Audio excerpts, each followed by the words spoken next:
रोजाना दिली मालूमात हासिल करने के लिए चैनल को अभी सब्सक्राइब करें, हमारी वीडियो को लाइक और शेयर लाजमी करें। सरकार गरीब नवाज फरमाते हैं, जब आदम अलैहिस्सलाम दुनिया में आए तो हज़रत हव्वा से मुलाकात हुई। बहुत हया के पर्दे में बात कर रहा हूँ। आपने वजीफ़े ज़ौजियत अदा किया, इससे बढ़कर बाहया अल्फाज मेरे पास अब नहीं है। किसी के पास हो तो मेरी मालूमात में इजाफा करें, आइंदा वो जुमला कहूँगा।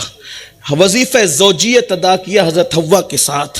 गुस्ल की हाजत हुई तो हज़रत जिब्रील ने कहा गुस्ल करे। जब गुस्ल किया तो बहुत आपने अपने आप को फ्रेश महसूस किया। गरीब नवाज के मलफूज अपने अल्फाज के जामे में पेश करूँ, इसलिए कि कुरान कहता है लितस्कुनु इलैहा।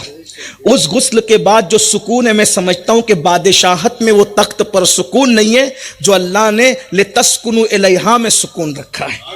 और जब वो हुआ तो हजरत आदम के पास जिब्रील आके कहे हजरत कैसा महसूस हुआ? कहा कि इतना सुकून है। कहा एक बात और सुने, जितने कतरे टपके हैं गुस्ल में, हर कतरे के बदले 1 साल की इबादत का सवाब मिला है।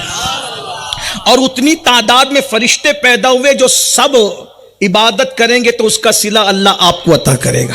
तो आदम करीम अपने बच्चे याद आ गए, बेटे याद आ गए, बेटियां। कहा ये मैं नबी हूं इसलिए मेरे लिए ये है या सबके लिए? कहा जो भी निकाह के बाद गुस्ल करे अल्लाह की रजा के लिए, उन सबको यही सवाब है। हर गुस्ल, हर कतरे के बदले 1 साल की इबादत, हर कतरे के बदले हलाल गुस्ल की बरकत। और इतनी तादाद में फरिश्ते पैदा होंगे और वो दुआ करेंगे और इबादत करेंगे, उसका सिला मिलेगा। लेकिन फौरन गरीब नवाज की आंखों में आंसू आ गए।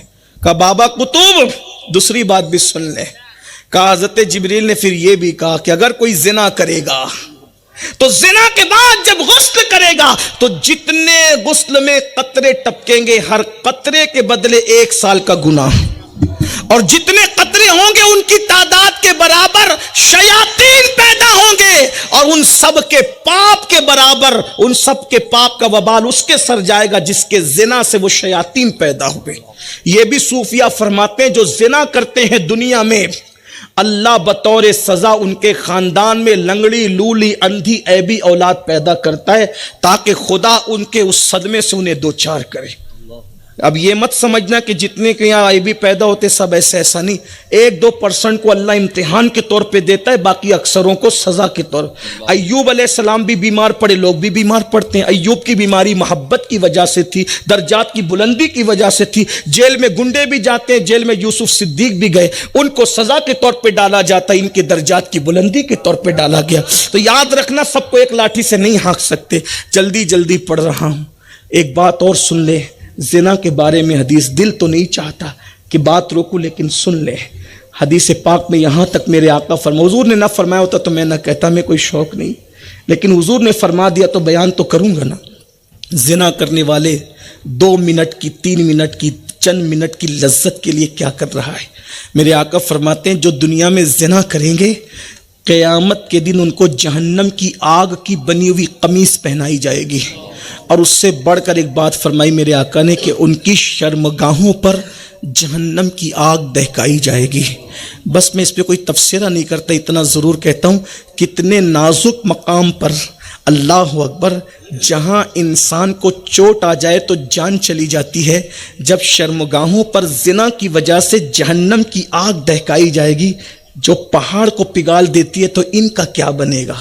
इस्लाम कहता है हलाल की तरह, इस्लाम ने ऑल्टरनेट पेश किया है।